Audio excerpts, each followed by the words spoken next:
Hello and welcome to the Spiraling Higher podcast, hosted by me, Sam, mindset and manifestation coach. And me, Gina, your biz and mindset coach. We're here to support you on your spiritual journey by bringing you intimate and raw conversations about healing, manifestation, consciousness, and spirituality. We hope this podcast makes you feel less alone as you become aware of your patterns and limiting beliefs to up-level your life, manifest like a boss, and together, spiral higher. Welcome back to the Spiraling Higher podcast. I am your host, Sam, and I am here with your other host, Gina. Hello, hello. And we are here for your season 2. Woo! Welcome back.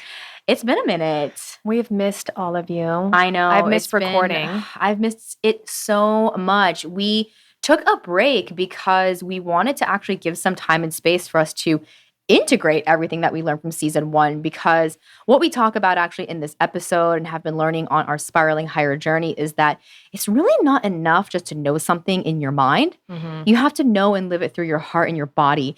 And so we learned so much in season 1. So much. And I really had to learn how to apply that actually in the past few months. I feel like, we've known each other now for 4 years. Is that right? Yeah. Well, is it? What's 4 years? In clock time. In clock time. We've known each other for infinite Excuse lifetimes. me. It's been millennia. You can't measure the time between us. But I feel like in the past year, this has absolutely been the biggest transformative year for us. And I think that a lot of it has to do with the fact that we started the podcast halfway through. Yes. And when we say it was a really transformative year, I think it's really important to share with you all that it was deeply painful. Oh, that shit hurt. Oh, man. I think growth and pain truly feel the same. And so you need to know that on your growing pains. You literally growing pains. Yes. So, we had to really face a lot of wounds of ours in order to show up more fully, more authentically. And really after going through season 1, we needed to kind of take some time to sit with all the medicine that was extracted from that and actually do the part where we have to live our life and apply the lessons, right? I feel like the past few months for us have actually been very, very difficult, but not in not in a way that anyone would identify from the outside, but more on the inside, right? Yes. An inside journey, which is what really the spiritual journey is. But we really had to see how can I practice acceptance when I don't want to accept things? How do I actually practice self-love when I'm not being the most loving version of myself, right? I had to actually go into my life and practice what I know in my mind. And I think that, it's so easy for us to know things like rest is important and, taking care of yourself is important, but are you doing it? Mm-hmm. Are you resting when you're tired? Are you taking care of yourself? Are you showing yourself acceptance and kindness? Right? Those are practices that we really had to embody over the past couple months. Well, because it's easy to do it when you feel good. Oh, right? So when we're easy. Recording these, we're like, yeah, we totally get this. But I think what was really cool is as you and I were experiencing these contrastive experiences, we got to kind of mirror back hey, this is the part. This is the part. This is us now. This is our chance to love ourselves in this moment. This is our chance to see what's needs to be seen. This is our opportunity to go into the body. All the things that we've talked about in previous episodes. So it was kind of a good reminder. I'm glad I had you, as always, because it really did keep it at top of mind that we have the tools. Yeah. And also, I think you and I both had to kind of be compassionate for ourselves to not rush through the process. Okay, I know what to do. Okay, let's get this over with. I've seen this before. Yes, okay, yeah, I know how to do this. And I think that was also a practice we both had to implement of just being gentle, compassionate, taking our time and not rushing out of it. 100%. And not judging, because when I say spiraling higher, which is the genius of our podcast name, it's that I'm revisiting old wounds. And it's sometimes, at least for me, I know it doesn't feel this way for you, but for me, it really does feel like I'm going backwards. I'm what the fuck? I've already dealt with this. Why is this coming back up again? Which is all mental judgment. But I'm not actually revisiting the same thing. I'm actually, sort of the same thing, but I'm actually revisiting this now at a new level of consciousness. And really, it's kind of my opportunity to show myself, I did learn something. Yes. I'm not going to actually go into the same pattern of judgment this time. Yes. Right? And so it's funny because I mean, judgment is just a bitch, and I have to even notice and love judgment, right? Because I'll judge myself for judging, and then it's like, oh, I didn't pass the test again. Not that it's an actual test, but I feel that on my journey, I'm learning more and more, like, how can you just allow this experience to be as it is without your judgment? Because you're not going backwards. You're evolving, and how you respond to this event now is what's going to actually almost like prove your evolution. Not that you need to prove anything, but that's how you break the pattern. Exactly. It's not in the, oh, I never experienced this anymore. Yes. That's what I realized. You will keep experiencing things like the judgment coming up. You're going to still, I mean, I said this to you, I think after the last episode where, what did you say? I think you asked me, oh, it seems like you're like totally good with the episodes now and showing up. I'm like, no. I'm like, I'm still scared every episode. Oh, right. Every episode, I still think I suck. Every episode, I'm like, I got to get the hell out of here. How do I tell her I don't want to do this? But that's not me. That's the patterned version of me that's saying those responses. So it still happens. Like she's still bitching at me right now. Where I'm like, shut up. But my capacity to hold space for that has grown so much, and that voice has gotten so much quieter because I know that that's a part of me. So really just normalizing that it's not going to go away completely. You just know how to hold it more. Right. It's like what you struggle with doesn't disappear. How you respond to it and relate to it changes. Yes. So later on in this episode, what Gina's referring to is basically towards the end, I actually did mention like, you seem so confident. Like you seem like you're doing so well. And she's like, no. Like the voice is still there. And so in the episode, we talk about how, that pattern conditioned voice that punishes us, critiques us, blames us. It's not about making that voice disappear because remember, what you resist persists. And so it's really about creating a new relationship with that pattern and even learning how to love that pattern. That has been the journey. Not getting rid of it. Getting rid of it or wanting to get rid of it is where the pain comes from. Exactly. And so on this journey, I find that I will get to a quote unquote next level and my mind will convince myself that like, we're done with that. Like that's not coming back again. I'm someone who I used to be a professional ballet dancer. And for a really long time, I had such a toxic relationship with like my body image. And I know I'm not unique in saying that. I think if you're a conditioned woman, well, everyone's a conditioned, not everyone, but if you are a woman who is conditioned in society, which you are because you are a part of society, then you learn that a lot of times your body is your worth. Now, if you were a performer of some sorts, then it's even more important that your body be a certain shape and size because now it's related to your income and like your success in that career. And so it is related to your external worth, I guess, as a human, but there are different industries where it's even more important. So anyways, I'm not going to get into that any more deeply. You guys understand. But I had to over and over and over again bring awareness to that pattern because even 10 years after my career ended, it still comes up sometimes. And I will have years where like, I'm good. I'm not weird about food. Like I'm totally confident in my body. And then like these random moments will come up where I get super fixated on controlling my food again. And I'm like, what is this? And I usually find that I judge it first because I'm like, I thought I passed this. But then I'm like, wait, only ego would judge that. And only ego would want to master that. Like this is just another opportunity for me to expand and grow my awareness and love this pattern and also get curious about this pattern. Like, why is this coming up right now? Like, why am I getting controlling? What sort of unmet need is underneath? It's because your story follows your state. So I would assume that when you have those moments of getting controlling, it's because your state. Well, I'm feeling anxious. Yes. Yeah. Yes. So that's helped me so much to just start questioning what state am I in? Yeah. And what can I do to shift this state because I used to just focus on how do I change the story? Right. Because, well, the outer is always a reflection of the inner. Yes. So whenever something's going on the outside, like you're sort of engaging in some coping mechanism or like these patterns keep coming up in your relationships, like those are all just signs and signals that something is going on inside. Just like when you have a physical ailment, it's like. Or like your car light. Yes. It's like something's happening in here. Pay attention. Yes. It's trying to signal to you that there's something not aligned. There's something that wants to come out, something that needs to be seen, whatever that might be. And so instead of judging it, getting curious, like what could this be telling me? Exactly.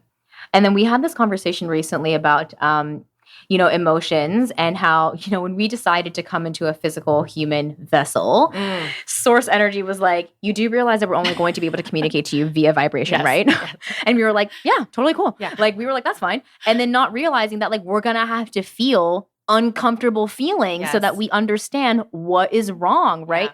And so I've learned to really, I'm not perfect with this and I don't think I ever will be, but learn to not like judge or hate or shame or want to get rid of the emotion, but just want to know like, what might this be trying to tell me, right? Because, jealousy is a really beautiful emotion. I think jealousy is a great emotion. It's so, but you used to like feel so bad. I hated it. Oh, and you were jealous 10 I got years real ago? jealous. Oh, yeah. Oh, I was real jealous all the time. Yeah. because of the story behind it. Well, we're also conditioned to think like, oh, if you're jealous, like you're bad, like you're not being happy for someone, like what's wrong with you, like you should be happy. You have all those sort of judgments about what jealousy means. But, jealousy is such a beautiful emotion because it's showing you like what you desire. That's all that it is. And it's funny because I think a lot of people get jealous, myself included, when I used to get jealous because you're like, I want that. And now that person has it and I can't have it. And to me, that's like going to a buffet and seeing somebody walk by with a plate and you're like, bitch, like I wanted that. And you smashing their plate, but you can just go to the buffet and get a scoop for yourself. Yeah. And that's now where that came from. That's how I've been able to release the jealousy because I know that it's just a signal of this is something that I deeply desire. And I can have it too. Right. And your feelings really show you what your beliefs are about being able to have it or not have it. Yes, so true. A really great way of knowing kind of what state you're in right now is knowing is actually getting curious about like, oh, when I see someone who has what I have, do I get excited knowing that that's possible for me? Right. Or do I shrink thinking like, oh, because they have it, I can't? Right. This really tells you what you know and believe about abundance, which we're going to be talking a lot more about actually in a couple episodes from now. Yeah. So many awesome things coming up down the pipeline for you guys. But yeah, I mean, there have been so many things that we've had to really cycle through. And I think that it's really important to remember that it's really easy to talk about, contractions and how necessary they are for our expansion, but feeling them is another thing, right? Yeah. I've never given birth. You have. Oh, yeah. And it's always been so ironic to me that the greatest contraction or literal pain you experience is what precedes the greatest joy, right? But I mean, you're not thinking about the great joy that's going to come during that painful moment. I mean, you might have been. I think for some people that is kind of what you're thinking. You're like, I'm doing this for the baby. I'm doing this for the baby. But it's also, indicative of how we come into the world. Yep. Through contraction. Yes. Yes. So every time, I don't know, we say this all the time, but every time we're going through something painful, it's like. Well, no, you say it. I forget. Gina's like, I just want to call you out. Gina's like, I can't wait to see what's on the other side of this for you. And I'm like, well, F you. I'm always like, but it's going to be so good. And when you come crying, I'm like, yay. You're like, it's okay.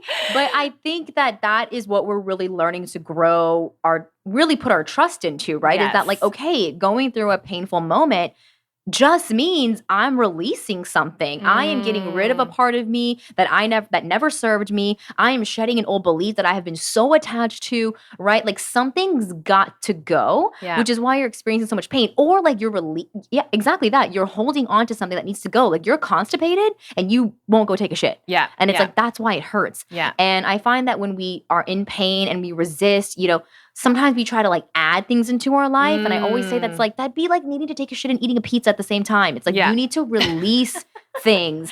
But if you've identified yourself with so many of these beliefs, it's very hard to let them go. And so much of the spiritual journey is just like, honestly, it's releasing everything that you never were, everything that you thought you once believed. It's kind of like becoming blank again, right? Like it's almost like becoming naked. If I was like wearing a bunch of clothes and I thought that was who I was, it's like, wait, like who am I without clothes? I'm like, oh, I like that. You know what I mean? I do really like that.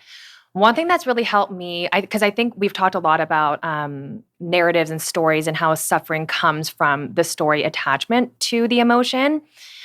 So for me, when I go through, feeling, let's just say jealousy or fear, I try to remove the reason from the emotion because I feel like then it helps me to actually nurture the need of the emotion and actually see what's coming out of that versus if I attach to the story. So for example, my fear of coming here and recording this right now, if I attach to the stories I suck and I'm terrible, then I'm trying to fix sucking. I'm trying to fix getting better at talking or being on a podcast versus if I just focus on the fear, I get to nurture that so much easier and get to the root of that and heal that.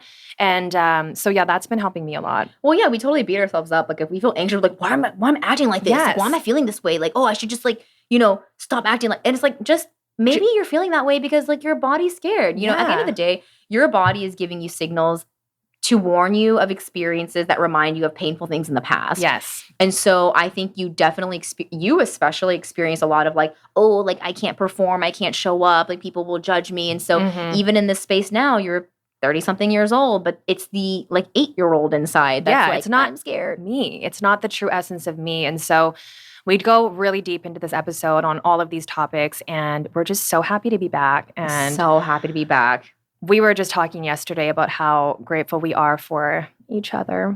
And the community. And which leads to the community. And we just have such a deep desire to connect with all of you. We're getting the messages. And we have just so many things coming for you. So stay tuned. Stay on this ride with us. Yeah, we love Spiraling Higher with you. And this episode, we really get into it. We talk about knowledge without integration, using spirituality against yourself. You know, if you're someone who is like always constantly trying to change and fix and improve, how that can kind of lead you on a wheel to nowhere as well. And how to really break that cycle. But yeah, we have so many awesome opportunities to also meet up coming up. So keep listening in. Also follow the Instagram if you want to be updated on our live events that are coming up. And can't wait for you to listen to the rest of this episode. Hey guys, it's Sam, and I'm quickly interrupting this juicy convo to tell you about the newest addition to my morning routine, which seems to be getting longer and longer every year. I've been trying for years to eat more veggies, but I'm a lazy cook and I don't love salads, so I've made a healthy compromise thanks to Organifi. The company set out to create a delicious and convenient superfood blend that actually tastes good, and thank goodness they succeeded because normally green juice ends up tasting like grass, but not Organifi's green juice powder. I'm actually currently loving the crisp apple flavor because I know I'm getting superfoods like chlorella, spirulina, and wheatgrass. It tastes great and it reduces my stress thanks to the added ashwagandha, gives me balanced energy with a touch of matcha, and ensures I support my overall health by eliminating cravings and detoxifying my whole system. If you're looking to add a superfood to your morning routine, head over to OrganifiShop.com to try their green juice powder or any one of their superfood blends for 20% off using the code SAM. That's OrganifiShop.com, OrganifiShop.com. And once again, you can use the code SAM for 20% off. Let's dive back into this episode.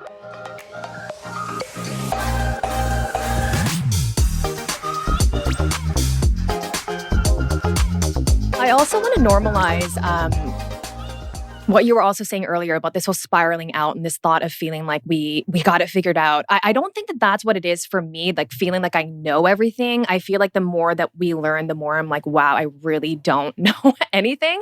Yeah. But I think for me, it's more when I go through something specific, like my fear of being seen or, fear of using my voice or, my perfectionism tendencies. Sometimes when I have a really big breakthrough on something like that, then I'm kind of like, you kind of feel like you're not going to struggle with it as much. Yeah. But then when it is as hard as it was a month ago, then yeah, that's when I can feel like, but I thought this wasn't hard for me anymore. But it's like the analogy I think we've given before about taking math, right?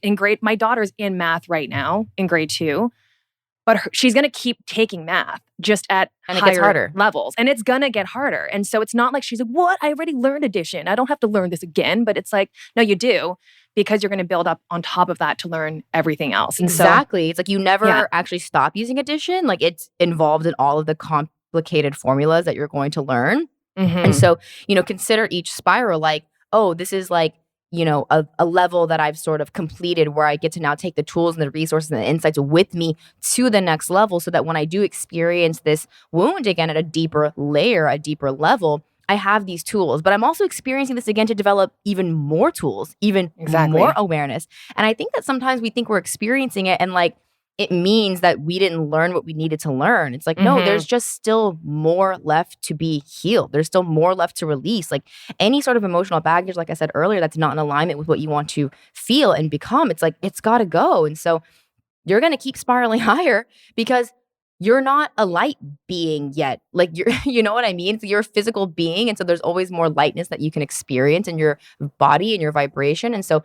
whenever we experience these like dense energies, it's really just a signal that like more needs to come out. And I think that a lot of us are not aware of what needs to be released. And we think that because something's being released, we also berate ourselves with stories of like, oh, like something's wrong with me. Like, right? Like I think that when people do start having this sort of emotional outcry, like their body's like finally feeling safe to release these emotions that have been suppressed for so long, all that we do is berate ourselves and say like, something's wrong with me, like what is going on, like what is happening. Like I've even said to you before, like I feel like I need to go to like the mental institution, like I don't know what's going on. And it's just like, I've heard all of my clients actually say that. Like I had a client recently who was like, I feel like I need to go to the loony bin. And I'm like, babe, you're right on track. You are right on track. Like right because it's like you're right on cue. It's like all of this stuff that she did not feel. She's like 30 something. And she was like, I lived completely divorced from my body for like 30 something years. Like my body was just this like vessel that I just, it kind of reminds me of you actually, where it was like, I didn't have a relationship with what was going on in here. It was just kind of like,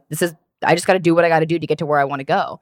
Mm-hmm. Right. And she's completely ignoring and suppressing everything. And then what was interesting was that she recently had like a physical pain recently. And then she was like, it wasn't even that painful, but I just started crying so much. And I was like, see, that was your inner being, these stored, repressed emotions, using that little window of opportunity to come out. And so it'll seem like you are triggered by like the smallest thing. And you're like, what am I reacting? Like, what is going on? That wasn't even a big deal. It's like, you're not reacting to that.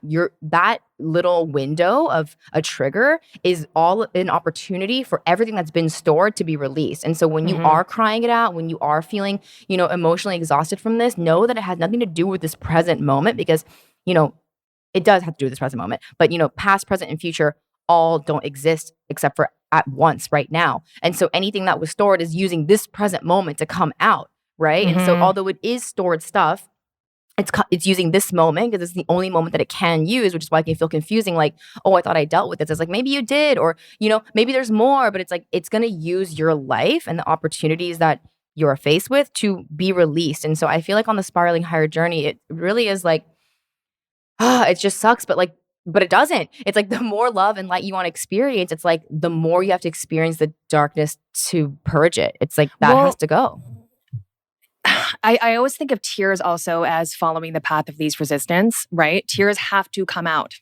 So they're going to come out in the easiest path. And so if you are going to get mad because, I don't know, somebody says something to you at work, or maybe you got into a fight with your partner, that's why it comes out like an avalanche, because that's the path of least resistance. You're already activated. And so now the tears can come through there. And that's when a lot of people will say things like, you're taking it out on me, or, your reaction might not be, what's the word? Right. In the same, like it might appropriate. Not reflect. Yes, exactly. Not appropriate. Yes. Because the biggest fights actually between me and my partner are like when something will be said that triggers me, and then I usually have a large emotional outburst, and then his response is like, you shouldn't be reacting this way to what I said. Like what I said wasn't even like that intense or like offensive. That's an overreaction. Right. Like I literally just said blah, blah, blah, blah, blah. But like all that was making me realize, or I didn't realize in the moment, obviously, but all that was pointing me to realize was that like, oh my gosh, like I have so much stored energy within me, and it's using that tiny opportunity, that little trigger to come out.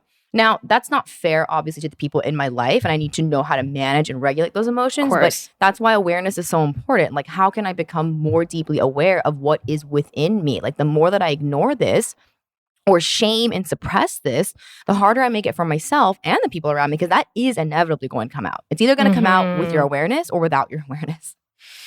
And I think what we're learning right now too, and sometimes what can feel discouraging, is that, you kind of heal through something and then like something else heavy comes up and more emotions come up and you're kind of like, am I ever going to stop healing or needing to heal? But I think that as we keep saying, it is an upward spiral and you are going to cycle out of things. And I think the sooner that we can really accept that it's all happening for us, and that because of these darker, heavier emotions and because of these tears that are coming out, that is what leads to expansion, which is what you want. Yeah. And so, really being able to accept that this is all happening for you and not resisting it like, oh, I don't want to go through this again, or I thought I already went through this. I feel like there's a lot of people that really do resist emotions, which you and I are very different on that. Mm-hmm. I think I resist things in a different way, but I guess we can kind of maybe start talking about what has happened for us over the past few weeks. I can share with you, for me, so I have been in a program to learn about breathwork facilitation. And, in these sessions that you're doing in the course, we're doing it, right? The biggest thing is embodiment. So we have to work through our emotions that are coming up. And for me, over the past couple of weeks, as I was doing these sessions, what became so clear is that the emotions that come up for us in those moments when we do get into meditation or we are getting to breath work, when we have a moment to just kind of be with it and emotion comes up, it's usually going to be the one that needs to be seen the most. And for me, that was grief. After losing my mother-in-law, there was a lot of cycles of grief that I've been going through and a lot of heavy emotions that were coming up. And I'm someone that really likes to feel emotions. I like to cry. And so it felt really weird to, first of all, compartmentalize this emotion because I'm not used to doing that, but I had to in order to be able to cope. And so another concept that we're actually going to touch on in a future episode that you'll hear is a concept called titration, which is all about gradually, slowly experiencing things and really honoring your body and taking it in sips in a way that can feel supportive and not overwhelming and not too much for you. And so anyways, I was doing that with my grief. But because we're in these sessions where we're like literally digging deep of like what's there and what's coming up for you, the grief and the pain became so overwhelming for me, I couldn't get out. Like every time I had a session, I just went deeper and deeper into the darkness and I couldn't get back out to the point where I felt so dark, so hopeless. I started to shut down, which is really new for me, to kind of feel like I can't handle talking to anybody. Even you texted me and I was like, I literally cannot respond to you right now. Like I need a day. That was weird. Right? I was wondering what you were thinking. But I honored it. And of course. I want you to keep sharing this, but I wanted to just mention one thing. That feeling of like, oh, I can't get out. It's interesting because it's the trying to get out that's keeping you in. Yes. But you already know that, so continue. But 100%. And so it's been interesting to observe this whole journey, right? Because we keep talking about like self-love and taking care of yourself and doing the vibrational work first, which is essentially taking care of you, right? What is going on in your body, and your body doesn't lie. And I think this is another new thing that I've been really embodying is listening to my body. I've been spending my whole life listening to my mind, right? So my mind was saying, oh my gosh, this is a lot. Like, this is so sad, but you have so much things to do. You've got to like work on this. You have to like figure this shit out so that you can get to this meeting. That's where my mind was. But what I've really been learning is to lead with your heart and really to listen in to what is the heart saying. And so that day when I was feeling like I could not handle another conversation with any other human, I really had to ask myself, what do I need? And I think immediately when I asked that question, my mind responds. So then I took that response and then I was like, okay, heart, like, what do you need? Because my mind actually told me to lie down in bed and just curl up in a ball. My heart was like, go outside. Ooh. And so I went outside and I just had no agenda that day. I think a lot of times what I fall into in terms of a trap is I try to fix it, like you were saying. I try to go into meditation for the answer. I go on a nature walk to get a download. I listen to a meditation to get wisdom or have my guides come and say something. But the message really was just go, just be, and no agenda. And so the experience that I had that day, you guys, it was so transformative, and it didn't happen right away. Like the first couple of hours, I was sitting in front of the ocean and I just sat there and I probably didn't look normal, but that's okay. I just had my eyes closed and I just kept listening to the ocean with my heart. And I wasn't feeling any better at first. And I was like, that's okay. I'm not going to try to rush this out. I really think of our emotions like being in an ER triage, like the most wounded one has to be seen first. I'm not going to be like, get out of here. Sorry. Let me go deal with the easier one, like the paper cut. I'll deal with this like bleeding heart later. Right. So I was really seeing these almost like patients in my mind of like all the different parts of me that needed to be seen in this ER room. And they just got to be seen. And I started to shift after a few hours. And again, it wasn't because I was trying. I just like literally was there with myself. And I kept asking my heart, like, what is it? What do you need? What do you need? What do you need? And then eventually, I went to go eat lunch, did all that. And then I asked again, like, what is it that you need? And I went into nature, went on a really, really long walk. And it just kept telling me to receive. to receive the love that was present, to receive, honestly, it was just receiving love the whole time. And that's when everything started to shift. And when things start to shift and you change your state, which is what happened, then all of the stories change. 100%. The story follows the state, like every time.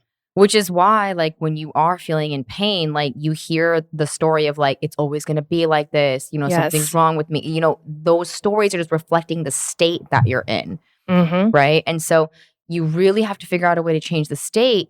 But what's so ironic about this is that trying to egoically change your state is what keeps you in your state. And so this is how...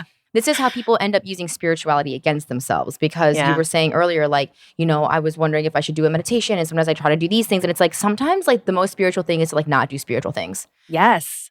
Or like traditionally spiritual things, because going in nature like is, you know, inherently spiritual. But I have at many points in time in my life, and I know you have too, it's like, okay, like I'm feeling this feeling, I need to get rid of this. And so here, I'm gonna do these, you know, breathwork exercises. I'm gonna do this journaling meditation. I'm gonna do this, like, you know, listening to binaural beats. I'm gonna do, and it's like, no, just fucking witness what you're feeling.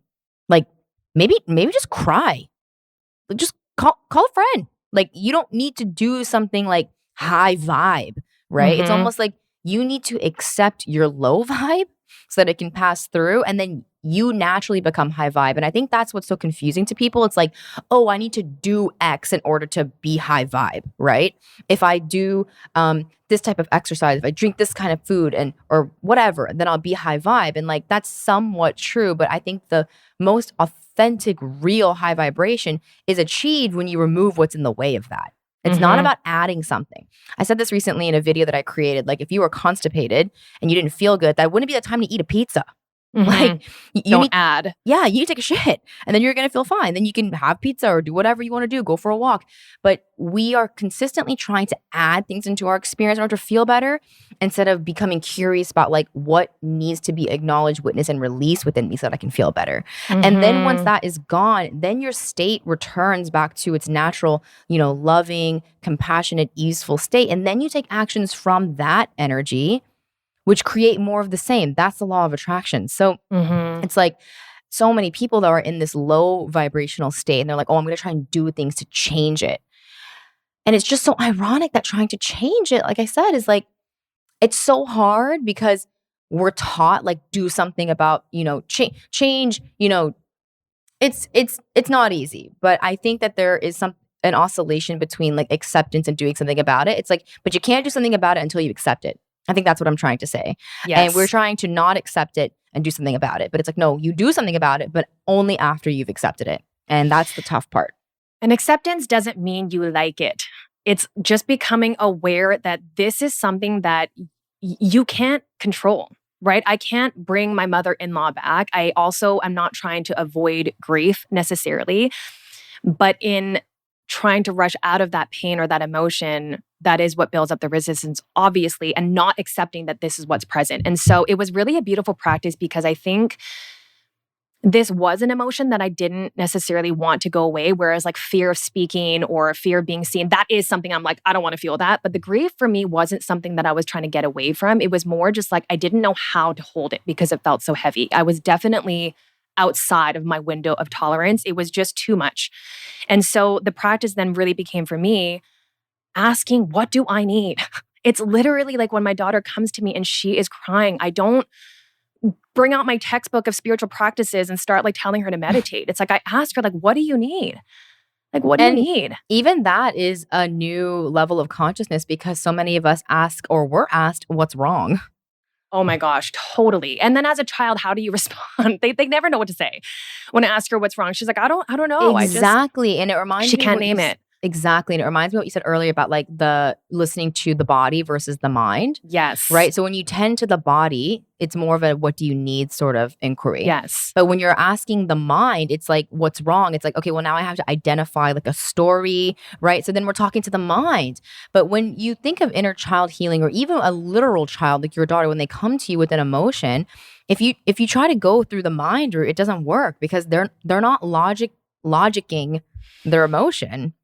And that's the thing, your emotions don't have to have a logical story. And that's what we keep trying to do to ourselves. Like we feel a feeling and then we're like, what's going on with me? Like what's going on in my life? And it's like, maybe nothing. Like maybe this is just emotionally stored energy because we've all been storing energy through all the energetic exchanges that we've had, right? It just needs to come out, and you need to be the witness and the container for that emotion, not the like scribe, like, oh, this is the reason why. It's like, there doesn't even need to be a reason. And you know what? You're going to be much more better equipped to understand what the reason might be after you've felt that anyways, right? Like anything that you think in that state is not going to be actually reflective of what is happening. And so that's the thing you have to do with the emotions, is divorce the story.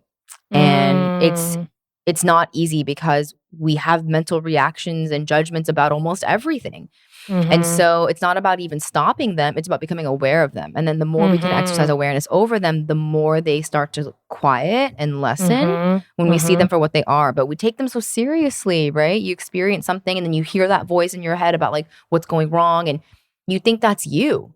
You're like, I'm thinking that something's wrong. It's like, no, this is just a conditioned pattern that like judges everything that's going on because you've been socialized to think that your emotions are bad or that you're not supposed to feel them. So it's like, just witness that. Okay, I'm aware that there's like a judgment here. And honestly, when I'm feeling feelings, like recently I've been crying incessantly. I have to talk out loud. It's like, I have to now say to myself what I wish my mom would have said, right? Yeah. It's like there's going to be a subconscious part of me that learned these feelings aren't good. And so the voice is always going to be there. The voice is always going to say like, what's wrong with you? Like, why are you acting like this? Like, stop talking or stop crying. Like, and it's like, I have to talk back to that voice. Like me, the conscious person who's being the inner parent now, I have to talk back to that part of me because that's an old stored memory. And I have to experience this more and more and, love myself more and more. And so I have to I was crying so much recently, like it's like 6 hours in one day. And I was just in the car and I was just holding myself and I was like, it's okay. It's okay. You're allowed to cry now. Like I just have to say it out loud because that voice was like, it's not okay. It's not okay. It's not okay. And it's like, no, that's an old memory. That's an old conditioned mind pattern based on how my parents reacted when I felt this way. But no, me now, it's okay. And that's the journey, is like learning to accept all of these parts of yourself because we're becoming whole, right? Like we don't get to exclude any of the feelings that we think are bad. And like the only reason why we think they're bad is because we were socialized to think that. There's actually nothing bad. Yeah. And if you think about it, I mean, really, there's no one in our life that has ever really accepted all of us unconditionally. Like most of us have never experienced that, even from our parents, right? But we get to now do that for us. And that's why it feels so clunky, because we've never had an example of that before. But now you get to create that template for yourself. And I love what Danielle Laporte said that you had shared with me when you went to go see her, where she talks about your emotional babies, like, your fear, your grief, your sadness, and seeing them as a baby. And I had this visual of like a nursery of all these babies, of all of my pain and all of my sadness and all of my grief, and which one needed me the most. And when you think about holding a baby that's crying, you're not like, I mean, sometimes you're like, what's wrong with you? But you keep trying things, right? You're like, what do you need? Is it this? Do you need some holding? Do you need some food? And we're just so gentle with the baby. And so I feel like the calling really is like, how can we invite more gentle holding for ourselves in these moments? And this past week really was the first time that I got to show up for myself in the way that my heart needed. And again, there was a really different distinction. My mind was trying to figure out, okay, I need to get over this, not quickly, but I need to heal this because I have to get back on time for this. And I have to do X, Y, Z. And I've got to be done by this time to pick her up. My mind was still in very much this 3D reality of what needs to be happening. Whereas my heart's like, we don't care about that. Okay, like we don't care that you need to be somewhere. Like we need to be seen right now in this moment. And so it's so important for us to show up for ourselves in those times. And I really got to do that this week for the first time and just keep on listening. And I still heard the mind voice, like you said. Yeah. But then we get to ask more questions and see, okay, well, does anybody else have anything to say? And then tuning into the heart and saying, heart, like, what do you need? Because I keep asking my mind what I need. And I think that's why the answers have been so confusing. Yeah. And so I do invite all of you to try to tune in and try to notice the difference in the voice when you tune into your mind and what happens when you tune in to your heart. Yeah, well, the heart never judges. So that's how you know. And referring back to the babies, emotional babies thing, yeah, she called them her mind babies, and I love that. And I actually said to you earlier this week, I was like, I was crying so much, and I was saying, I feel like there's just like a baby inside, and I'm like, what is wrong? I fed you and you Mhm. ate and you slept and then we played. And it's like, I don't know why you're still crying. And then Mhm. I finally said to you, I think even though I've quote unquote done everything that like I can do to like make myself feel better, like it's just like a baby. Like when you don't, there's so many times people have a newborn and they're like, I literally done everything. Like the Yep. baby's fully fed, the baby fully, it just will not stop. And it's like, I Mhm. finally just accepted that like sometimes babies just cry beyond when their physical needs have been met. Nothing I can do. And so I finally accepted like within me, like, okay, this baby's just gonna cry. Yeah. I don't know what else to do, but maybe I've done everything I can. And that doesn't mean that I've failed. It just means like there's just crying that needs to happen. Like babies don't explain to you why they're still crying. And even after you've done everything that you can do for yourself, like that what do you need question, right? I felt like I did everything I needed, but then what I actually needed was just to like let it happen. It was like stop trying to change me is what I heard. Like Yeah. I heard this voice that was like just let me be. Yep. Just let me be. And this part of me was just like, I just want to cry and like not be made like fun of or like stopped or like I just let me be like this. And it reminds me sometimes of like me as a kid where like I remember I would get upset about something and I actually would think to myself like just let me be upset.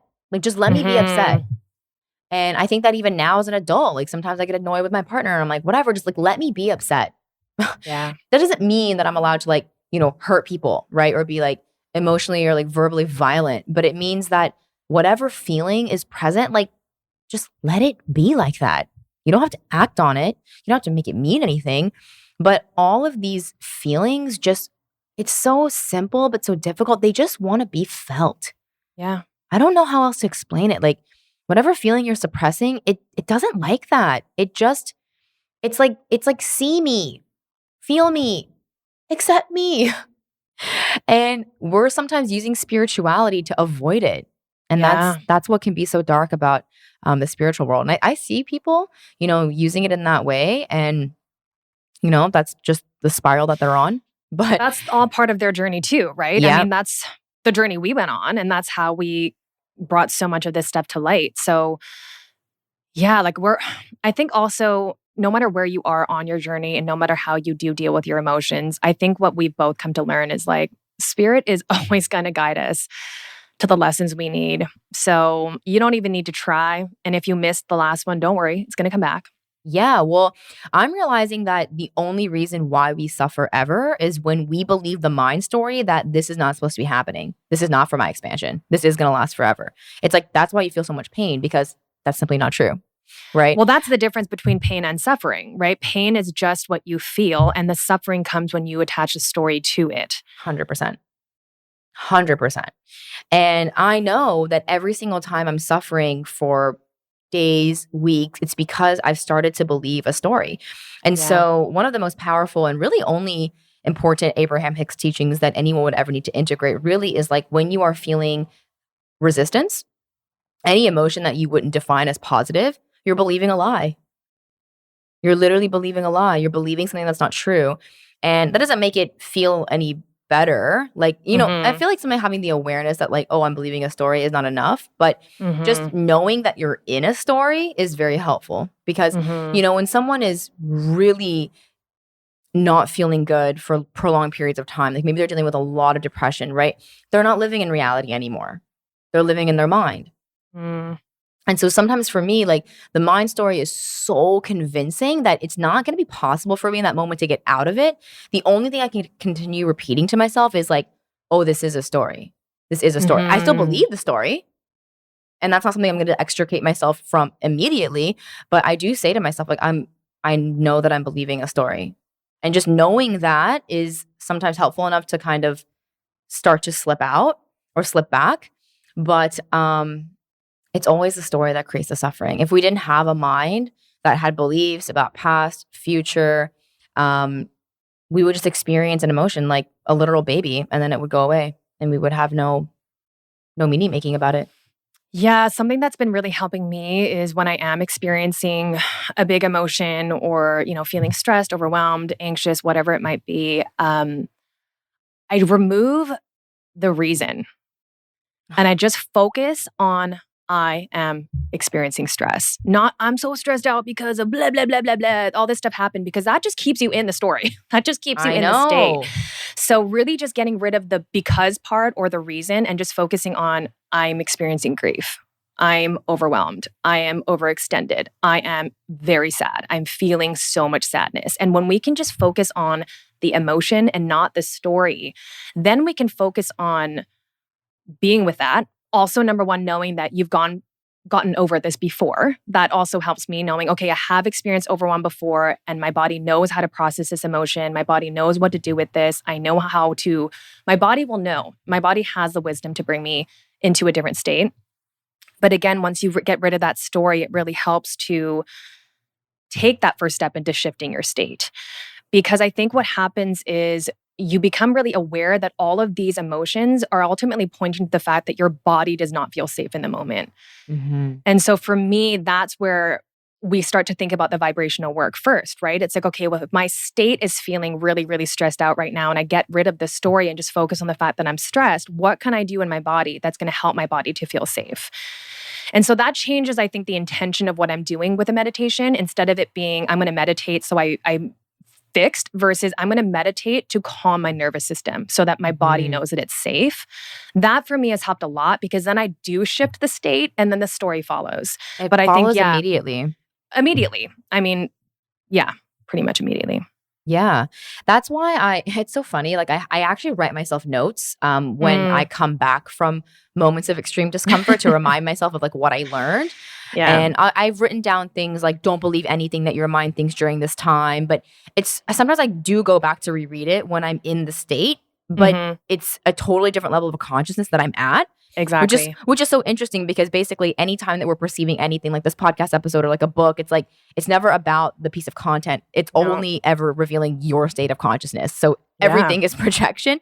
But I'll go to read these statements and it's so hard for me to like actually feel them because I'm like, but that's all I think right now because I'm in that state. Yeah. And so it's almost like I need to not even try to think anything different. I just need to do physical practices. Like I try to stay out of my mind as best as I can. And like sometimes when I'm really, really in a downward spiral, I'm just like, my only focus today is to like do 1 hour walks.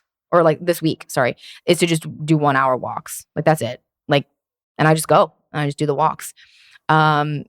Because trying to fix and resolve is not going to help because the state that I'm in is only going to attract more thoughts like the state that I'm in. Yep. And that's actually what leads to the downward spiral, right? The downward spiral is evidence of law of attraction, right? And this spiral can obviously go the opposite direction, right? Law of attraction goes both ways. So when you're in that positive state of clarity, hope, and peace, then you get more thoughts like that and then more actions like that from that energy. And then you get more things that reflect that. So the downward spiral is actually a beautiful, it's like if you're experiencing that, then you know that you can experience the opposite. So that's a really positive thing to remember because it's just as soon as you change the state, right, everything spirals in that direction. And so we really do need to focus on changing the state, but with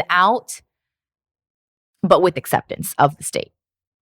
Yeah, and I guess without judgment. Yeah, that's a difficult line to toe. It is. It absolutely is. And I remember even, I mean, you and I have just been talking about this so much. I feel like, I think the biggest thing is, first of all, really becoming aware of what's going on, becoming aware of your thoughts, your feelings, your behaviors. And I think one thing that has been helping me a lot is tuning into what belongs in my future.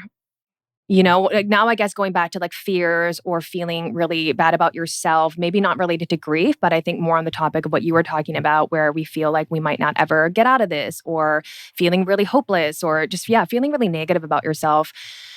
What has helped me is becoming very clear on what belongs in my future, in my highest timeline. What are the thoughts that are in my mind? What are the thoughts that I'm believing? What is my story in that highest timeline?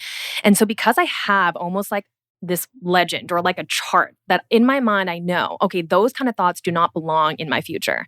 In the future, when I have those kind of thoughts, this is what I do. We all have that template.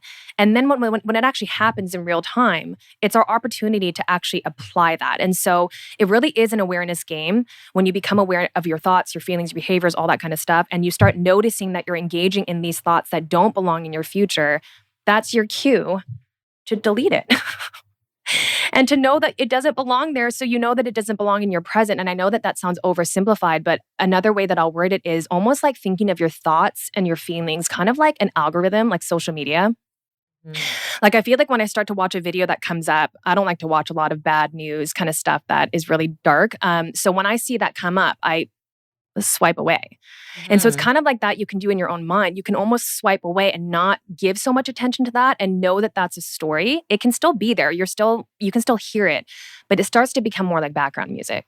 Right. Like you are not what's coming up. You are what you're deciding to pay attention to. Yes. Which is your awareness.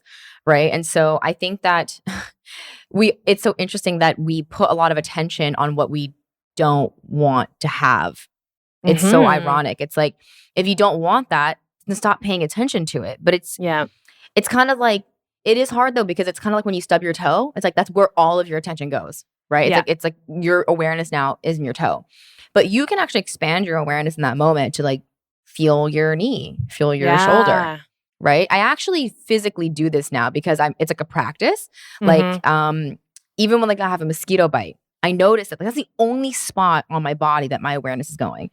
And so before I like scratch something that's itching, I'll like think of like a part of my body that's like not itching and realize like there's actually so much more than this one spot on my body. You know what I mean? Yeah. And so it's the same thing with like your thought awareness, right? There is one thought that like has a lot of your attention. It's like that stub toe.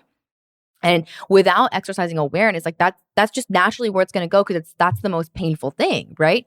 But your awareness can expand so much further from stub toe, right? There's like fingers, there's ears, there's all of these parts of your body that are not experiencing that radiating pain.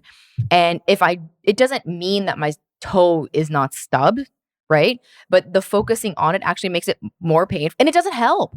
It doesn't help. Me focusing on the fact that I stubbed my toe does not actually make the pain dissipate faster, but I can actually make my experience a bit more enjoyable if I focus on like different parts of my body. And then it will eventually fade, like because I'm not paying attention to it, right? And so the paying attention to it does not make it go away faster. It usually just makes your experience a bit more painful. And it's not that you need to change what's happened or the thought that's going on. It's just that you need to put your focus elsewhere. Yeah, it's hard because even like I'm thinking about the grief thing and like you said, it's like you do need to feel into it because you want to be present with it, but you don't necessarily want to focus. I guess the distinction is that you're not focusing on the story. Yes, you're focusing on the sensation. Yes, and tuning in to what you feel. And even when you were saying, oh, like this week I'm just going to go for a walk every day for an hour, like even that, like can we ask and get curious with our body, like what would you like today? Because some days it's not going to be the walk. Right. And so I think really what I would love for myself and for you and everyone who's listening is to really start to build up that relationship with yourself and really build up that communication between you and your body, because I feel like so many of us do not communicate with our bodies at all. We're not even opening to hearing it because we're so used to just listening to the first channel, which is our mind. And so I think for me, it really has been a beautiful practice to be able to try to listen into that. And another thing that actually came up for me, and we talked about this earlier, was about needing to ask for help. Yeah. That was a huge one for me. Yeah. We're definitely socialized to really rely on ourselves and be super independent, at least in the Western world. It's actually not like that in other parts of the world. There are parts of the world that are very community oriented, and it's like kind of weird if you aren't involved in the community and like asking for help and relying on people. So true. It's actually a socialization thing. So that's how you know it's actually not normal. It's just normal for you, right? But I think that it's so funny. I've recently been like noticing like flocks of birds, and like I went to see these penguins and things in South America, and I see how like everything is like part of a whole. It's like, yes, I'm viewing this one penguin right now that I'm taking a picture with, but like this penguin belongs to like a colony of like a million penguins, and it's like they all belong together. You know what I mean? It's like, yes, their own little ecosystem. Yes, like this individual penguin exists, but like the penguin is part of like all the penguins. And I find humans to be the most interesting mammal on earth because we are so disconnected from that like oneness feeling of like we're all humans. And it was weird when I was walking back from the park. We were walking by this beach and I saw like all of these humans on the beach, and I could see the humans like I was looking at the penguins. Yeah. Like kind of like they were like all just a bunch of humans kind of like all congregated together, and like they think they're all like individual and separate, but they're all just like a group of humans, right? This sounds so weird, but like we think of ourselves as so separate, and like that would literally be like a penguin thinking like it's not part of like that colony. It's like, no, you are, regardless of whether you think you are. And so that feeling of separateness, I think, contributes to like, oh, I need to figure things out on my own. And it's like, no, like what you need to figure out is probably something that someone else has already figured out, and they can help you with that. Like, I think we really suffer when we don't rely on our connection to each other. Like that individual penguin actually can't survive on its own. It has to be in the colony. Like it actually will be so unhappy. That's what happens to animals in zoos. Like literally, like if there's only like, I was telling my partner like how it's so crazy that I'm seeing this many penguins because I've only ever seen like 2 or 3. Yeah. Like if you go to a zoo, they have like 2 or 3 penguins, and like they're very depressed. Like all animals, I think, in the zoos are very depressed.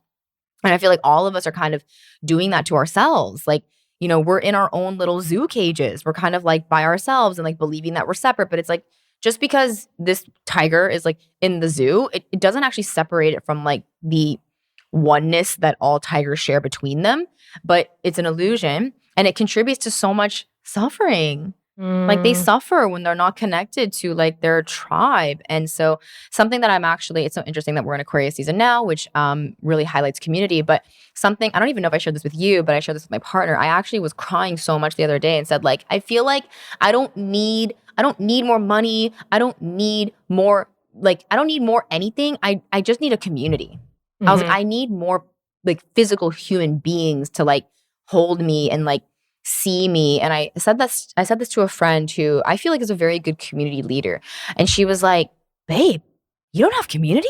And I was like, well, like I do. Like I have friends. And she was like, no, you need to go and be a part of a group, like a physical group. And she's like, social media does not count. She's like, you need to go be part of a physical group where like people know who you are. They expect your presence. You know, you guys are contributing to some greater whole here. And I was just realizing, like, I think so many of us as humans were suffering because we don't have community anymore. Like the nuclear family really was like such a terrible, like, just step backwards for humanity. Like we used to be like, you know, that quote, like it takes a village. Like we understood that we were part of something bigger than ourselves. And then like we kind of, you know, capitalism and individualism, all of that kind of like separated us from it. And now it's kind of like every man for himself. And it's not making people happy. Well, I think that goes to show why it's even so hard for us to answer the call for help to ourselves. Oh, yeah. Like we become so used to just dealing with it anyway. And when I think about like my emotional journey, you know, I've always been a very emotional person. I love to cry, but I grew up very much just dealing with these emotions in private, in alone, in solitude. I would just go into my room and just sob into my pillow as quietly as I could so no one else in my family could hear. And so to now be in a space where I can lean on other people. Like I'm fine with asking you for help, but I think where this came up for me was actually in my program because they have all of these support systems available. But I was like, I don't want to ask for help. Yeah. I mean, because of, again, what it made it mean, I think for me, it was like, I don't want them to think like, I don't know, just whatever it is. Oh. And again, that was all conditioned, right? Because I was absolutely. like, I know how to do this on my own. I know how to process this emotion. Like I can do this by myself. And because I'm so used to doing it in solitude, it just felt very foreign to go to not like a stranger, but to someone else. Yeah, 100%. That was really odd. Well, it was exactly what I just experienced in my mastermind recently. Like I was telling you, I showed up to one of the calls and like, I was just crying and I left early because I was like, I shouldn't be here. Like I shouldn't be here because I'm not contributing in some like positive way. And then my coach reached out to me and she was like, no, like you literally pay to be here. And like what you were doing was completely fine and actually teaching us all a very beautiful lesson. Like it was you who didn't want to be around you. None of us thought that. Like you were conditioned to think that you weren't allowed to be there. No one actually thought that you weren't allowed to be there.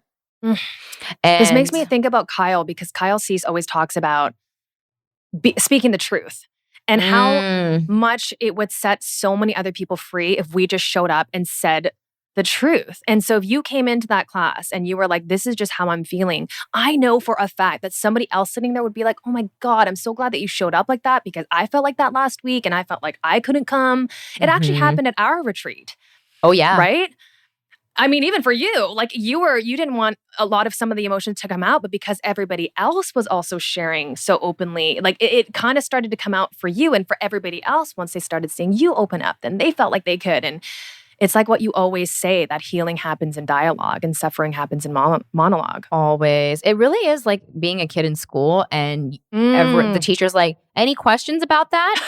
And you're like, I'm okay. I have so many questions. And then someone like raises their hand and asks a question. You're like, oh my God, thank God they asked that question because I really didn't know. But like, totally. It's like we just don't want to be made to feel like wrong or like bad or like stupid or like incapable. And it's like, no, like we're all just kind of rolling with it. Like, no, this only the ego would want you to be like a perfectly like evolved, like figured out version of you that like never has problems. Like that's not real though. That's a fantasy. And I have had to break up with this fantasy over and over and over again because my ego does want me to be like the perfectly healed, like understanding, like knows how to get through anything just on her own. And like, it's like, of course my ego wants that, but that's actually not human. It's just not. And my entire spiritual journey has been learning how to be more human, not more perfectly spiritual or like more anything other than what I am, which is human. And I think that a lot of us sometimes use spirituality, or not just spirituality, but self-development really to like try to be like more something. And it's like, that's all an egoic chase for something that you think is outside of you. There's nothing outside of you. Like you got it all already. You just need to accept more of you. And so I find that the most powerful people on earth are the people who have like radically accepted themselves. Like, and that's really what I'm trying to embody more of this year. Is not like, oh, more achievement, more this. It's like, none of that even matters if I haven't accepted myself. Like we've seen way too many people who attain things on the outside. Yeah. It means nothing if you don't have good feelings on the inside.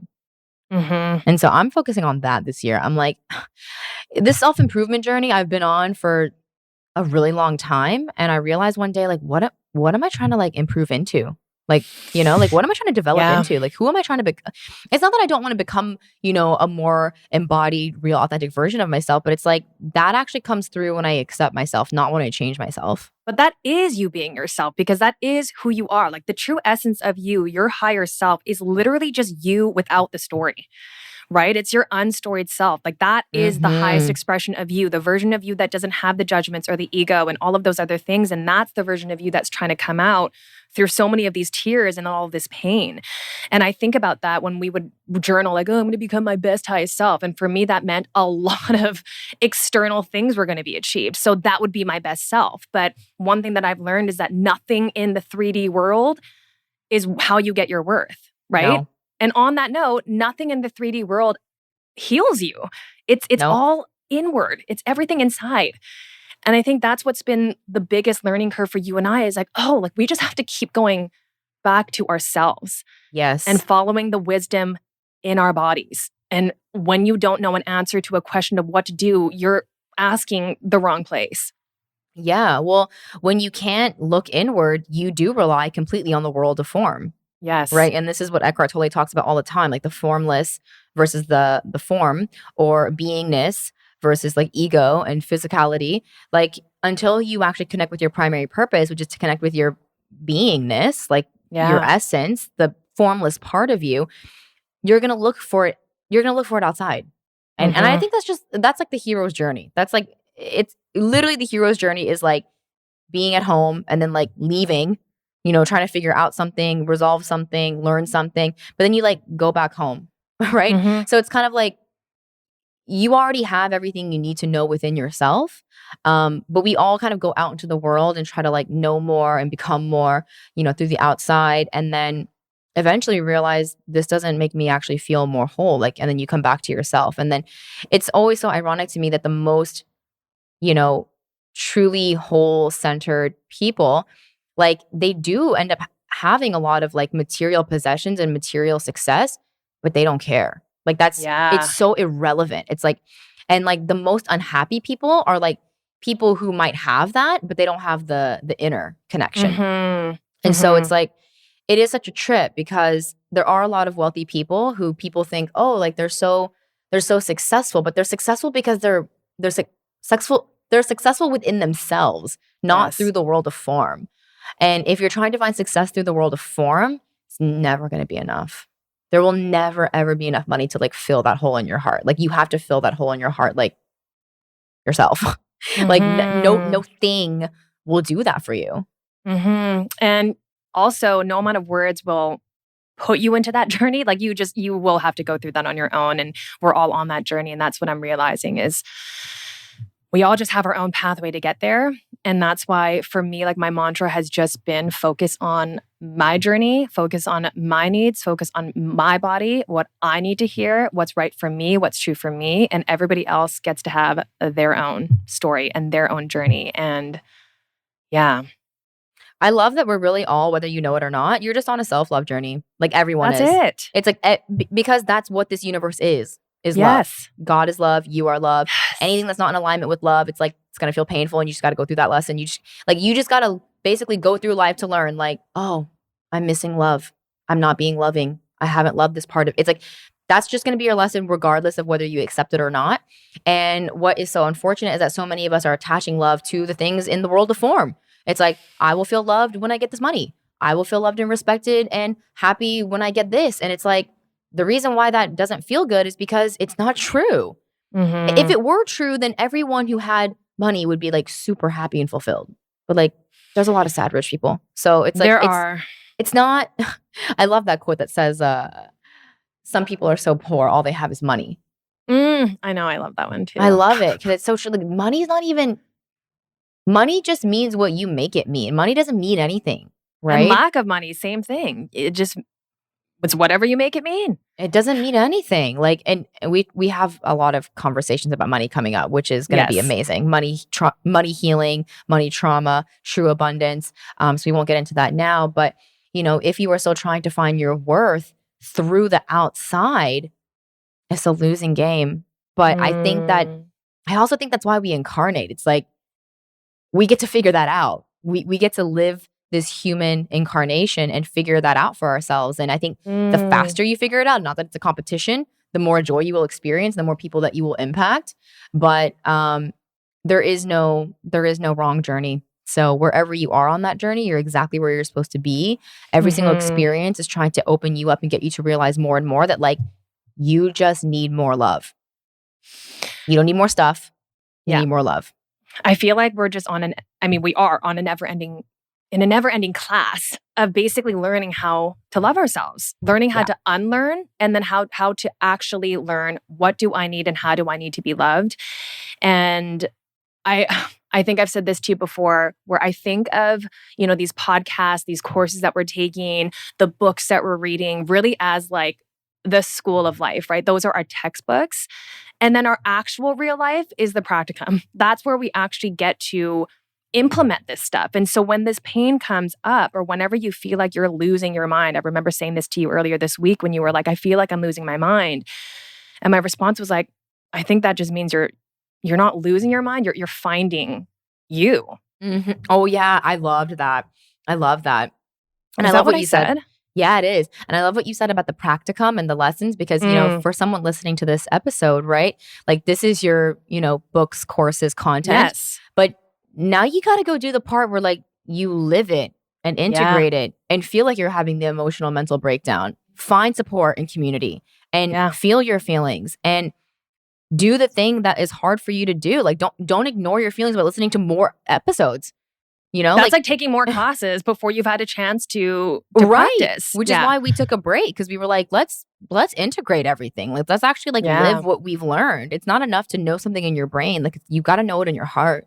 Abraham always says that words don't teach, experience does. And so every time you and I go through a really dark or heavy period, it's like, this is just the practicum. I get to try. And you want the practicum to be hard because then you're going to integrate it that much more. And so really just embracing whatever part of the journey that you're on. And anytime you do feel like you're losing it, trying to reframe that as what's trying to be found. Yeah. And so I really encourage anyone who's listening to this and who is looking forward to all of the juicy episodes that are coming up in the rest of season 2. It's like, can we listen and really ask ourselves at the end of each episode, like, what can I practice? Yeah. And I love, everyone I think knows who listens, I love yoga. And we call yoga a practice because it's actually not something that we're trying to even master. It's like, we just go every time to practice it. And so same thing with our spiritual journey. There's nothing to master. Only the ego would want to master something. Yes. Right? We are only trying to continue to expand our awareness and love more deeply. There's nothing you need to master. There's nothing that you need to fix. It's learning more acceptance, practicing more, feeling more. The part after this episode is over is your practicum, right? Mm-hmm. And so you're not doing it incorrectly if you're feeling emotions and you're feeling like you're losing your mind. I sometimes feel like that's the practicum. That's the part where you have to practice that ever evolving, expanding acceptance and awareness of yourself. That's the part that we can't actually tell you how to do. You have to live it. Mm-hmm. And just like in a practicum, you're going to make mistakes. You're kind of supposed to, right? It's not a perfectionum come. I know. Well, and then we keep practicing thinking we're going to get to the place where it's perfect. And I think about that sometimes with yoga because I find myself, because I used to be a ballet dancer, I find myself in classes sometimes really trying to get it right. And I'm like, that's not the point of this practice. Yeah. And think about that energetically, what that gives off to everybody around you. Because I would not want to be in a yoga class with you, especially if that was the energy of I'm going to be the best one. That does, people might be able to pick up on that. And so that's why so many of us are so afraid to show up as we are and just show up as the beginner yogi, because we're afraid of the other people who are so good. And if we're all operating under that, I don't know, that framework of wanting to show off being the best, I don't know. I just feel like we just keep perpetuating that cycle, obviously. So I love the journey that we're on and being around the people that we're around, because I feel like what keeps on being modeled for us and what I keep witnessing is people continuously coming back to themselves. Mm-hmm. And we really hope that this episode helps you to do that. Yeah, we're so excited though. There's so much juiciness that's coming up. Ooh, so much. Oh man, some of the conversations that we're having and that we've had are just really, truly enlightening and really opportunities for you to ask yourself, like I said, how can I practice this? Not just, okay, I know this now. It's no, how do we apply? When I was being educated in school, I grew up in Tennessee and we had a very poor public education system. I feel like everything that we were tested on was just recall. So it was I knew things, I could memorize things, but that's not the same thing as understanding how something works. 100%. When I ended up transferring schools when I was in university, I went to McGill University. And I remember learning concepts in class, and then I would get the exams, and what would happen was they would basically present all new data where you would have to now apply what you learned. To, an unseen set of data. I actually studied linguistics, which is super random. So we would learn different syntactic patterns. We would learn morphology, and then we would be given literally a language I'd never seen before, and I'd have to apply the concepts. And I would be what the fuck? I've never seen this before. I had learned in school to basically just regurgitate. Yes, right? Memorize. And then I was what? Apply the concepts? Huh? But I feel like that's what we're doing in life now. With, you're listening to the podcast, you're reading the book. It's okay, now go apply to the new situation in your life that you've never seen before. Oh my God. Well, it reminds me of the funniest, simplest thing that we took away from the Abraham workshop, which is love yourself no matter what. Now, logically, I'm like, that is the dumbest comment. Obviously, I'm going to love myself no matter what. But like, are you doing that in practice? Are Yeah. you loving yourself when you fail at whatever you're trying to do? Are you loving yourself when you run out of money? Are you loving yourself when you lashed out on your partner? Are you loving yourself when you feel like you don't have any worth? Are you loving yourself then? Like, that's the practicum. Oh yeah. That's the application. That's the final exam. That's literally the exam. And it's like also when you finish that exam, there's a higher level. There's a higher level exam. Well, that's what I think about with math. If you learn math, you learn it and you're not done using it, right? I know. You learn math and then you use it in so many different aspects of your life. And that's what this is, the self-love. How can you incorporate more self-love into your life? That's basically it, guys. It is. And I think that we're so confused, like what self-love is. Like we've been, because we're like in like a self-care, like self-love generation. And it's like, take a bath. And like, it's like, go get your nails done. Yeah. Those are definitely actions I have taken before from a self-loving place. But some of that's also ego. Really, self-love is witnessing and accepting everything in its totality. That's self-love. It's not like pampering. It's not like, becoming the best version of yourself, because even that is believing that versions of yourself that are not that version are lesser somehow. It's like whatever version I am literally right now in this moment, loving it, accepting it, embodying it. It's like, and that is so difficult because this past week I was like crying so much and my ego was like, I don't like this version. This version sucks. Like, this version can't record podcast episodes. This version can't show up as a coach. This version needs to just literally go away. And that was the part where like, that was the exam. It was like, nope. You said love yourself no matter what. Apply the concept now, please. Apply the concept now, please. And it was like, I have to love this too. Like, I feel like when I realized that, I was like, oh, it's like I just keep realizing what I have to keep loving. And it's like there's never gonna be a situation that is correct for you to not love it. Like you will always fail the test. It's like this situation, definitely not loving this. Yeah. It's like no. And that's why you're gonna keep coming up against it, because it's like you failed. Like, and not failed in like you don't get to try again. It's like, no, you just get a new opportunity and like a new situation within your practicum to like apply that. So that's why you're spiraling higher, because it's like, if you didn't do it last time, here it is again. Like, it's like every opportunity ever. I feel like every feeling, every trigger, everything is like asking me like, can I apply the love principle to this? And ego, mind is going to be like, definitely not, because I've learned what's acceptable and what's not. And this doesn't fall within my model of acceptance. And so we have to break up with that matrix. We have to break up with that model of conditioning and say like, no, I consciously choose now to love everything. And that is the most radical thing a human being can do in their lifetime. Yeah. I mean, adding on to that and just going back to what you said about talking to yourself, I literally do that where I said, hey, that's how we used to think. Now we're going to listen to the heart, and the heart is saying that to love this and to be with this and to let it be here and that it's okay that this is here. And it does take that conversation for me to really tell the mind that this gets to be here and that I'm not going to listen to you anyway. So like I said, that's how the volume of that voice starts to go down a bit more. But yeah, I mean, like we keep saying, life really just is a journey that's bringing you back to your love. Literally. And that's why every spiral is just going to bring you back into more love for yourself every single time. I feel like away from it, or you're spiraling downwards because you're not applying it. Yes. Oh my gosh. I feel like that's what keeps coming up for you and I. I mean, I know that, when we've been leaving each other voice notes, I feel like that's what we keep saying is it's just a part of you that wants to be loved. It's just a part of you that's been denied love. And it's now setting an alarm, being like, it's time for us to be seen now. We've been waiting long enough. And I think if love is the word that is kind of maybe even triggering or hard for you to really understand, I think it's the easier word is acceptance. Yeah. It's letting it be. What you cannot be with will not let you be. That's interesting though, because for me, I would say acceptance. Wait, did you say that it's easier for you to accept? Is that what you said?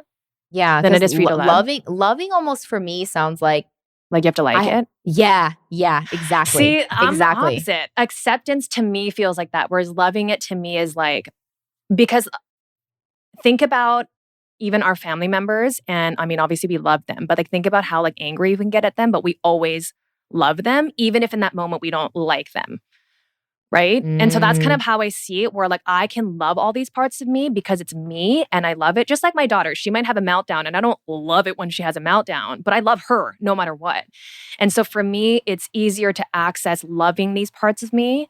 Acceptance for me was harder. They're one and the same, like you said, but it's interesting. So this is just goes to show like everybody's obviously different. So the work is for you to honor what is the truth for you and what is your mhm. heart saying. And finding, these words, because Sam and I are also quite different, where one word really works for her, one word doesn't work for me. And so, again, really just tuning into what is it that you desire. Yeah, that's actually really important that we just discovered that because yeah, for me, like, oh, loving these parts, that wasn't easy for me because I was like, but I don't. You're like, I Because hate these parts. yeah, exactly. Yeah. So for me, a word that helped for a long time was actually allowing, just Yes. allowing these parts, like um leaving these parts to kind of like letting these parts Mm-hmm. be, like Mm-hmm. basically just not interfering with and rejecting the part. Yes. And loving was just a weird word for me because I was like, no, I'm not resonating with that. Like I don't love it. Cause like I feel like I say things like, I love this shirt. I love this coffee. It's like I use that word for things I like, right? Yes.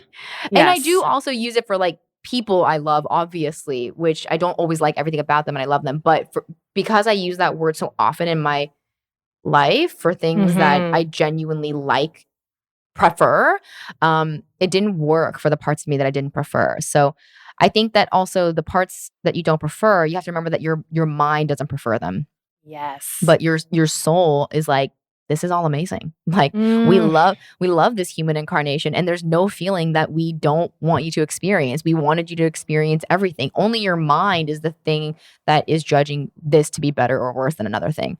There is no right and mm. wrong. There is no good bad. There's just what is. I love what you said about the parts, because I think that's another thing that's really, really been helping me is to understand that when I have a big reaction or I'm resisting something, I've stopped saying I'm resisting or I'm having a hard time with this. It's tuning into what part of me is responding to this. Mm. Because when I'm dealing with let's just say fear of pursuing something or desiring something, or fear of doing something that I truly desire, I'm not scared of that. This person here, this version of me, my highest, truest essence of me, she's not afraid. It's the 13-year-old version of me that's afraid. And the 13-year-old Yeah. old version of me is the one that's making decisions in this moment, telling me don't do it. And so I'm tuning into a part of me that's trying to make decisions in the present, but this person's from the past. And so if I keep on listening to that voice, then I'm just going to keep recreating more of the past. And so now I get to heal that part of me, that 13-year-old version, and tell her, hey, I got this. I know you're afraid and you get to be afraid, and I'm going to sit here and witness that for you. But in this present moment, what is my heart capable of? And what can I do in this moment? And how do I want to respond here? And so it really starts to build up, yeah, I guess more trust with myself, to lean on myself in this moment. And yeah, tuning into the different parts of me has really helped me to acknowledge what parts of me were wanting to be seen, what inner children want to be heard. And then that helps my current me voice come out. Yeah. Oh, I love that. Sometimes I think of it like, oh, like almost like grandmother energy. I'm like, Yes. how would my grandmother, see this? Because I find that there's like within me three different people. And actually I am a triple split in human design, which I'm not fully understanding yet, but I have heard that Oh, there's like three different primary voices inside of me. But I think it goes for a lot of people. I think yeah. we all have like an inner child voice, so like that 13-year-old version of you that's afraid. We all have an inner parent or critic that's like asking you to like not be like that, be different, whatever. Then there's like the third higher mind voice, the grandmother, that's like, this is okay. Like you got like it's so gentle and loving and compassionate, but it's really hard for me to tap into that voice usually. I forget it's even there for me to access. Interesting. But that's the voice that I'm trying to connect with more this year, and really learning to discern awareness when the inner parent critic voice is active, because that's the easiest one to activate. Like yes. everyone's inner critic voice is like, it's right there. It's right there. It's right there no matter what I do. Like I actually drove, you know this, I drove to the mountain to go snowboarding the other day, which is like almost an hour away. And I didn't even bring my snow pants. I was like, oh my God. And I could almost like feel the inner child in me like shrinking, because it was like waiting to be punished. And I'm like, I'm not gonna punish you though. I'm just gonna be like grandma about this. Like, oh well. You forgot your pants. Oh, well, guess we'll go have an early lunch. Like, you know, but like the inner parent was like, drove all the way up here and forgot your fucking pants. Like, what a waste of gas and time. I told you last time not to forget your pants. Exactly. And that's exactly how my mom would have responded. My mom literally would have been like, you're so much like your dad. You forget everything. Right. And it's like, I could hear that voice. And then I was like, but I didn't do it on purpose. I did not intentionally do that on purpose. It was just an accident. Oh, it's fine. It's fine. And I just like didn't make it mean anything. I was actually completely fine. The afternoon ended up going swimmingly. And yeah, you were laughing. Yeah, I was totally fine with it. But that literally something as small as that could have triggered me into a spiral where that inner critic and voice is active. So 100%. I remember like even if I was late for something, it would just put me in a bad mood for like weeks, because I was like, damn it. Like I should have done this and I should have done that. And honestly, I mean, I really relate with your mom, because I've definitely gotten mad at Emmeline for losing shit. You guys have, Sam and my daughter have, we're the same person. Shared notes on how to deal with their moms being mad at them for losing stuff. But I also have empathy for your mom in that moment, because she's in her story. And that again just goes to show like everyone's just in their story. That's why we get to write the story that we're going to be in, right? And that story is already written in your literal heart. And so I love that, because even hearing you tell me that story on the way back, I know a different version of you in a different state would have been like, God damn it, I can't believe I did that. And I woke up early and I did all this stuff. And what I heard instead was just so much compassion and just like this lightness of like, oh, well, let's just make the best of it. Yeah. Like, who cares? Like, literally, who cares? I keep saying that to myself too. Who cares? You've been saying who cares so much, but I think what's really important to highlight is that I did hear that voice. Like, it was kind of like a fork in the road. It was like, which one are we going to travel down? Like, I heard both voices, and I had to tune in really hard to hear the one that was like, it's all good. It's okay. We're fine. Definitely the voice that was beating me up over it came up first. Like, that's the unconscious pattern. It's like, oh, here's an opportunity to like criticize myself, because that's what I've been doing for so long. And it was like, okay, I could do that, or just maybe it was a mistake and I didn't mean to, and it's totally fine. Like I want everyone to realize that voice and story, like it did come up, but I just did not choose to give it attention and energy and focus. And I had to consciously like choose to think a lighter thought instead. It's like, I had to choose that. It was not something that came into my awareness automatically. I think maybe, and who knows, 30 years, maybe that voice will be the first one that comes up. Like, I'm thinking of your past therapist who missed your appointment, and he was like, whoopsies, I forgot. Like, and I remember being like, didn't care. What do you mean? Like, weren't you upset? Weren't you worried about your clients being mad at you for forgetting? Like, I remember thinking I would flip the hell out if I missed an appointment. I would freak out. But yeah, that actually gave me a huge permission slip to not freak out when I do things like that. So that was actually really helpful. That taught me so much too. I'm like, oh yeah, it's literally an oopsie. It's like, I didn't do that on purpose. It wasn't that his reason. He was like, but it was a mistake. Yeah. So he was like, why would I didn't do that on purpose? Yeah. Why would I be mad at myself? I'm like, well, because wasn't your client mad at you? And he's like, well, maybe. It's like, but again, like that's the client's story, not his. And that was so foreign to me. Like I almost thought, like, are you just like, you just don't care. You don't care about your clients. But it's not that. It's just what's within your control and what is, and how long are you going to carry the weight of that story that no one else is expecting you to carry? It's just you. And so, oh my God, that reminds me. So I had a friend in the car with me when I went up the mountain. Oh yeah. And I was apologizing so much because we had to like basically turn around. And it's like, you know, it's time and energy for her to have like gotten ready and like come up with me, right? Yeah. And it's like impacting the schedule and, you know, routine her for her expectation day. for the day. Yeah. Yeah. And I kept like trying to like say like, oh, like it was just because I was like rushed this morning and like I knew I was gonna forget. And she was like, honestly, it's exhausting listening to you like say this. It's literally fine. She was like, we'll just come back next week. Oh, man. And in that moment, I was like, oh, like she doesn't care. Like she doesn't care. Like I am just in my own reality creating this perception that like people are mad. And it's like, no one's mad. No one's mad. Just the unconscious pattern within me is judging the situation. And I get to exercise awareness over that and choose a different story. And see, that was the thing. Like your pattern was responding first. The pattern of, I don't want this person to be mad at me. The pattern of, I gotta do something to fix this so that their love doesn't go away. The pattern was responding at first. But then your conscious awareness in the moment, in the here and now, she came out and was like, we can let this go. Yeah. And so I love what you pointed out there, though, that the voice is still there. I mean, oh yeah. Let's just be really clear. The voice is always there. Like even when I was processing my grief, the voice that kept coming up was, oh, I actually feel better now. Like, let's go back to the rest of our day. The voice was like, okay, good. You've worked through that. You've healed that. Okay, now let's go back and start working again. You know, and honestly, like I almost did. I was kind of like, okay, like I feel like I can go back to my regular life now. And a past version of me would have just gone back. And it probably wouldn't have felt very good. But then instead, I got to tune into, I guess now, like I'm very aware of that voice and knowing that that's not actually mine. So I really think that's the first step on anyone's spiritual journey is disconnecting yourself from your mind's thoughts and understanding that that's not actually you. And I think that was the hardest shift. So if you're on that journey, you're not alone. No, and it is a journey. The journey is the best part. Absolutely. And so we hope you enjoyed listening to this episode. We have so many more juicy things coming up. We are just getting started, baby. And in spirit of Aquarius season, soon we are also going to be announcing opportunities to hang out with us online. We have so many events that we are planning because we want to build up that community. We want to have these conversations. We want to open up that dialogue so that you're not just in monologue with yourself and even give you some opportunities to kind of apply what you have learned. We're like study partners. We're like a group study partner. Yeah, study buddies for our practicum. We're going to rent the room and then you guys are going to show up. Yes.